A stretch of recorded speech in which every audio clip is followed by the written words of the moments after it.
अनिरुद्ध ने पकड़े झनक के पैर। सबके सामने स्वीकारा रिश्ता। क्या अदिति सहेगी ये अपमान? बासु हाउस के उस आलीशान हॉल में आज सन्नाटा इतना गहरा है कि अगर एक सुई भी गिरे तो उसकी गूंज हर किसी के दिल की धड़कन बढ़ा दे। माहौल में जो तनाव है वो सिर्फ एक पारिवारिक झगड़े का नहीं, बल्कि बरसों पुराने उस राज के बाहर आने का है जिसने आज रिश्तों की सारी मर्यादाओं को तार-तार कर दिया है। अनिरुद्ध बॉस, जो अब तक अपनी झूठी शान और अर्शी के बनाए हुए उस भ्रम में जी रहा था, आज उसकी आंखों के सामने से वो पर्दा हमेशा के लिए हट चुका है। आज की शाम बासु परिवार के लिए कयामत की शाम है, क्योंकि जिस सच को दबाने के लिए अर्शी ने अपनी पूरी जिंदगी लगा दी, वो सच आज पुलिस की वर्दी में खड़े ऋषि और उस सहमी हुई लेकिन स्वाभिमानी नई झनक के रूप में सबके सामने खड़ा है। अनिरुद्ध की नज़रें आज अपनी पत्नी अर्शी या अपनी लाडली बेटी अदिति पर नहीं, बल्कि उस दीवार पर टंगी पुरानी तस्वीरों से होते हुए ज़मीन पर खड़ी उस लड़की पर टिकी हैं जिसका चेहरा उसे उसके अतीत की सबसे हसीन और दर्दनाक याद दिला रहा है। वो नई झनक जो आज तक अपनी पहचान के लिए लड़ रही थी, आज उसे लड़ने की ज़रूरत नहीं पड़ी, क्योंकि लड़ाई का मोर्चा खुद एसपी ऋषि ने संभाल लिया है। ऋषि, जो इस घर का दामाद है, अदिति का पति है, लेकिन आज वो एक पति बनकर नहीं, बल्कि एक पुलिस अफसर और इंसाफ की आवाज़ बनकर खड़ा है। उसने अनिरुद्ध के सामने वो सारे सबूत रख दिए हैं जो चीख-चीख कर गवाही दे रहे हैं कि जिसे वो अनाथ समझकर धक्के मार रहा था, वो कोई और नहीं, बल्कि उसी की और उसकी खोई हुई मोहब्बत, पुरानी झनक यानी नूतन की बेटी की निशानी है। अनिरुद्ध के पैरों तले ज़मीन खिसक चुकी है। उसके हाथ कांप रहे हैं और उन कांपते हाथों में वो डीएनए रिपोर्ट है जिसे ऋषि ने अभी-अभी उसे थमाया है। ये रिपोर्ट सिर्फ कागज का टुकड़ा नहीं, बल्कि अनिरुद्ध के उन पापों का हिसाब है जो उसने अनजाने में अपनी ही बेटी के साथ किए। अर्शी की आंखों में इस वक्त डर और गुस्सा दोनों का मिला-जुला तूफान है। उसे पता है कि उसका खेल अब खत्म हो चुका है। अदिति, जो अपने पिता अनिरुद्ध के सबसे करीब थी, आज खुद को ठगा हुआ महसूस कर रही है। वो देख रही है कि कैसे उसके पिता की नज़रें, जो हमेशा उस पर प्यार बरसाती थीं, आज उस झनक को ढूंढ रही हैं जिससे अदिति नफरत करती है। अदिति का गुस्सा 7वें आसमान पर है, क्योंकि उसका पति ऋषि, जिससे वो अधिकार की उम्मीद करती थी, वो आज उसकी सौतन और अपनी एक्स वाइफ झनक के पक्ष में ढाल बनकर खड़ा है। तभी अनिरुद्ध धीरे-धीरे आगे बढ़ता है। उसके कदमों की आहट ने अर्शी के दिल की धड़कनें रोक दी हैं। वो सीधा उस जगह जाता है जहां पुरानी झनक की एक धुंधली सी तस्वीर शायद किसी पुरानी एल्बम से निकलकर मेज पर रखी गई थी। शायद ये भी ऋषि की ही कोई चाल थी, ताकि अनिरुद्ध को उसका अतीत याद दिलाया जा सके। अनिरुद्ध उस तस्वीर को उठाता है। उसकी आंखों से आंसुओं का सैलाब बह निकलता है। वो अनिरुद्ध, जो कभी अपनी जिद के आगे किसी की नहीं सुनता था, आज एक हारे हुए इंसान की तरह उस तस्वीर को अपने सीने से लगा लेता है। पूरे घर में सिसकियों की आवाज़ गूंजने लगती है। वो तस्वीर से बातें नहीं कर रहा, बल्कि अपनी रूह से माफ़ी मांग रहा है। उसे याद आ रहा है कि कैसे उसने पुरानी झनक को खो दिया था और कैसे उसने उस मासूम प्यार का गला घोंट दिया था, सिर्फ समाज और परिवार के झूठे मान सम्मान के लिए। अनिरुद्ध की आंखों में वो मंजर तैर रहा है जब उसने पुरानी झनक को बेसहारा छोड़ दिया था, और आज नियति ने उसे उसी मोड़ पर लाकर खड़ा कर दिया है। बस फर्क इतना है कि आज सामने पुरानी झनक नहीं, बल्कि उसकी निशानी, उसकी अपनी बेटी खड़ी है, जिसे वो अब तक अपनी नफरत का शिकार बनाता रहा।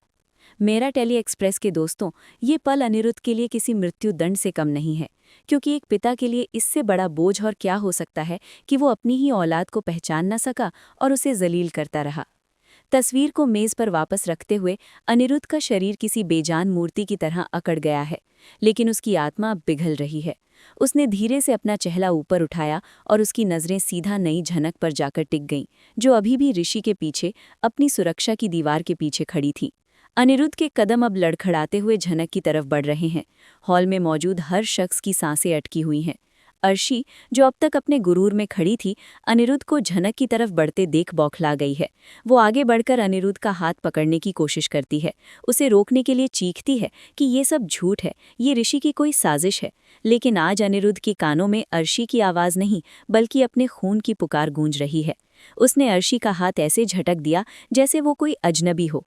ये वही अर्शी है जिसके इशारों पर अनिरुद्ध अब तक नाचता रहा था, लेकिन आज उस एक झटके ने अर्शी को उसकी औकात दिखा दी है। अनिरुद्ध का ध्यान सिर्फ और सिर्फ झनक पर है। वो झनक के करीब पहुंचता है। वही झनक जो उसकी और नूतन की बेटी की निशानी है, वही लड़की जो ऋषि की एक्स वाइफ है और जिसे इस घर में हमेशा धक्के मिले। झनक की आंखों में भी डर है। उसे समझ नहीं आ रहा कि अनिरुद्ध अब क्या करेगा। क्या वो उसे फिर से घर से निकालने का फरमान सुनाएगा? लेकिन तभी वो होता है जिसकी कल्पना शायद खुद एसपी ऋषि ने भी नहीं की थी। अनिरुद्ध बॉस, बासु परिवार का वो मुखिया जो अपनी अकड़ के लिए जाना जाता है, घुटनों के बल जमीन पर गिर पड़ता है। वो खड़ा नहीं रहता, वो झनक के सामने, अपनी ही बेटी के सामने टूटकर बिखर जाता है। ये दृश्य देखकर अदिति के मुंह से एक चीख निकल जाती है। उसके पिता, जो उसके लिए दुनिया के सबसे ताकतवर इंसान थे, आज उस लड़की के पैरों में गिरे हैं जिसे अदिति अपनी नौकरानी से भी बदतर समझती थी। अनिरुद्ध हाथ जोड़कर रोते हुए अपनी ही बेटी के पैरों को छूने की कोशिश करता है। उसके मुंह से शब्द नहीं निकल रहे, बस एक ही रट लगी है, माफी। वो उस हर आंसू की माफी मांग रहा है जो झनक ने इस घर में बहाए। वो उस हर अपमान की माफी मांग रहा है जो उसने और अर्शी ने मिलकर झनक पर किए। अनिरुद्ध का ये पश्चाताप देखकर ऋषि की आंखों में एक अजीब सा सुकून है। एक पुलिस वाला होने के नाते उसने अपना फर्ज निभाया, सच को सामने लाया। लेकिन एक पूर्व पति होने के नाते, जिसके दिल में आज भी झनक के लिए एक नरम कोना है, उसे ये देखकर तसल्ली मिल रही है कि आखिरकार झनक को उसका हक मिल रहा है। लेकिन कहानी यहाँ खत्म नहीं होते दोस्तों। असली ड्रामा तो अब शुरू होता है जब अनिरुद्ध, जो जमीन पर बैठा है, झनक का हाथ अपने हाथों में लेता है और उसे अपनी माथे से लगा लेता है। वो सबके सामने अपनी पत्नी अर्शी और बेटी अदिति की मौजूदगी में ये स्वीकार करता है कि झनक ही उसका असली खून है। वो उसकी बड़ी बेटी है और इस घर की असली वारिस भी। वो चिल्लाकर कहता है कि उसने नूतन की बेटी के साथ बहुत नाइंसाफी की, लेकिन अब वो और पाप नहीं करेगा। ये स्वीकारोक्ति, ये एक्सेप्टेंस अर्शी और अदिति के लिए किसी परमाणु बम से कम नहीं है। अदिति, जो ऋषि की पत्नी होने का दम भरती है, ये बर्दाश्त नहीं कर पा रही है कि उसके पिता का प्यार अब बढ़ चुका है, और वो भी उस लड़की के साथ जो उसकी सबसे बड़ी दुश्मन है। अदिति गुस्से से लाल हो रही है, उसकी मुट्ठियां भिज गई हैं। वो देख रही है कि कैसे उसका पति ऋषि अनिरुद्ध को रोकने के बजाय खामोशी से खड़ा होकर झनक की जीत का गवाह बन रहा है। अदिति को अब लगने लगा है कि उसने ऋषि को तो खो ही दिया है, क्योंकि ऋषि का दिल आज भी झनक के लिए धड़कता है, लेकिन अब वो अपने पिता को भी खो रही है। अनिरुद्ध धीरे से खड़ा होता है और बिना किसी की परवाह किए झनक को गले लगा लेता है। ये मिलन बाप और बेटी का है, लेकिन इस मिलन ने बासु हाउस की नींव हिला दी है। अर्शी दीवार के सहारे खड़ी होकर ये तमाशा देख रही है, लेकिन उसकी खामोशी आने वाले किसी बड़े तूफान का संकेत है। वो जानती है कि अगर अनिरुद्ध ने झनक को अपना लिया तो अर्शी का राज तो खत्म होगा ही, साथ ही उसकी बेटी अदिति का भविष्य भी बर्बाद हो जाएगा। माहौल में अब एक अजीब सी तल्खी आ गई है। अनिरुद्ध ने झनक को गले लगाया है, लेकिन झनक का शरीर अभी भी सुन्न है। उसे विश्वास नहीं हो रहा कि जिस पिता ने उसे हमेशा दुत्कारा, आज वो उसे सीने से लगाए रो रहा है।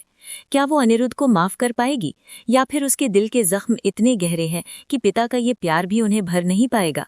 मेरा टेली एक्सप्रेस पर मैं आपको बता दूं कि ये सीन सिर्फ इमोशनल नहीं है, ये शो का सबसे बड़ा टर्निंग पॉइंट है। ऋषि, जो अपनी ड्यूटी और जज्बातों के बीच फंसा है, आगे बढ़ता है और अनिरुद्ध को संभालता है। ऋषि का ये कदम अदिति को और ज्यादा चुभता है। उसे लगता है कि उसका पति ऋषि और उसका पिता दोनों ही उस बाहर वाली के हो गए हैं। लेकिन सच तो ये है कि बाहर वाली अदिति नहीं, बल्कि अब तक झनक को समझा जा रहा था, जबकि हकीकत में खून का रिश्ता तो झनक का ही सबसे गहरा है।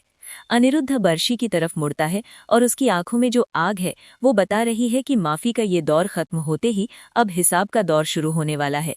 अनिरुद्ध की वो नज़र अर्शी को बता रही है कि अब तक उसने जो झूठ बोले थे उनका पर्दाफाश हो चुका है, और अब उसे इस घर में अपनी जगह बचाने के लिए बहुत पापड़ बेलने पड़ेंगे। अनिरुद्ध की आंखों में सुलगती हुई वो आग अब एक ज्वालामुखी बनकर फटने के लिए तैयार है। अर्शी, जो इतने सालों से इस घर की महारानी बनी बैठी थी, आज एक मुजरिम की तरह अपने ही पति के सामने कांप रही है। अनिरुद्ध एक एक कदम बढ़ाते हुए अर्शी के करीब जाता है और माहौल में इतनी दहशत है कि अदिति भी अपनी मां के बचाव में आगे आने से पहले 100 बार सोच रही है। अनिरुद्ध की आवाज़, जो अब तक आंसुओं में दबी थी, अब गरजने लगती है। वो अर्शी से पूछता है कि आखिर किस हक से उसने एक बाप को उसकी बेटी से 20 साल तक दूर रखा, किस हक से उसने नूतन की आखिरी निशानी को एक अनाथ बनाकर इस घर में नौकरों जैसी जिंदगी जीने पर मजबूर किया। अनिरुद्ध का हर सवाल अर्शी के गाल पर पड़े तमाचे जैसा लग रहा है। अर्शी कुछ बोलने की कोशिश करती है, अपने पुराने झूठों का सहारा लेना चाहती है, लेकिन आज एसपी ऋषि के हाथ में मौजूद वो पक्के सबूत और डीएनए रिपोर्ट उसके हर झूठ का गला घूंट रहे हैं। लेकिन दोस्तों, ड्रामा यहीं खत्म नहीं होता। असली विस्फोट तो तब होता है जब अदिति, जो अब तक सदमे में थी, अपने पिता के इस रूप को देखकर आपा खो बैठती है। वो दौड़कर अर्शी और अनिरुद्ध के बीच खड़ी हो जाती है।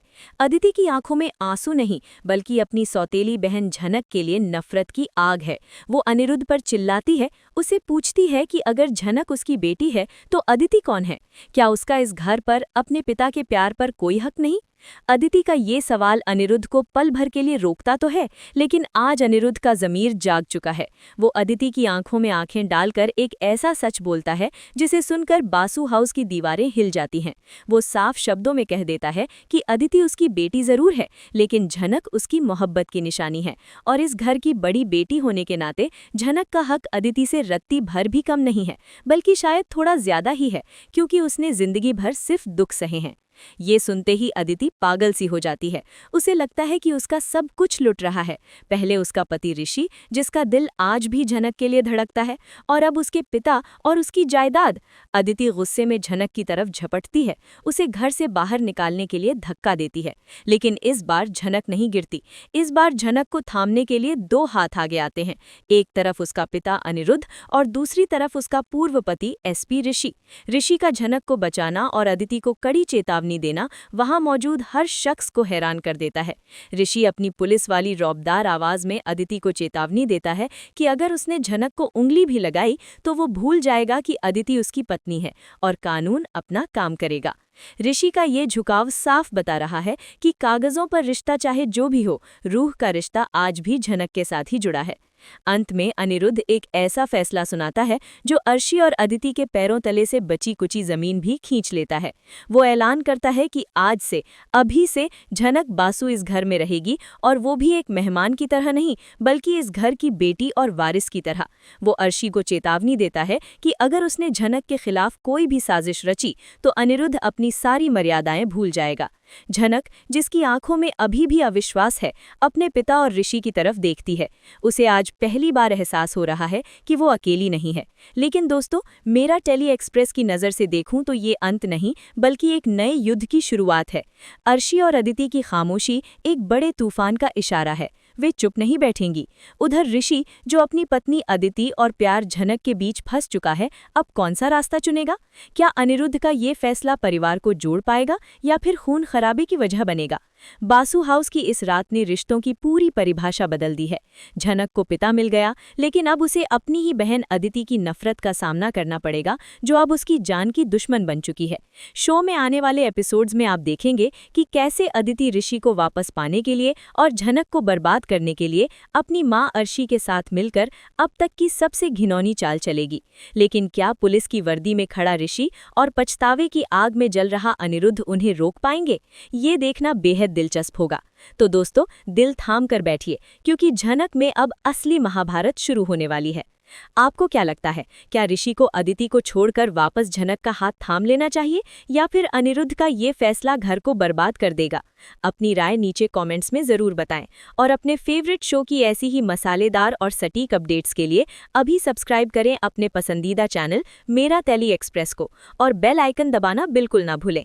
मैं हूं आपकी होस्ट मायरा, मिलूंगी आपसे अगले वीडियो में एक और धमाकेदार अपडेट के साथ। तब तक के लिए देखते रहिए और मज़े लेते रहिए। धन्यवाद।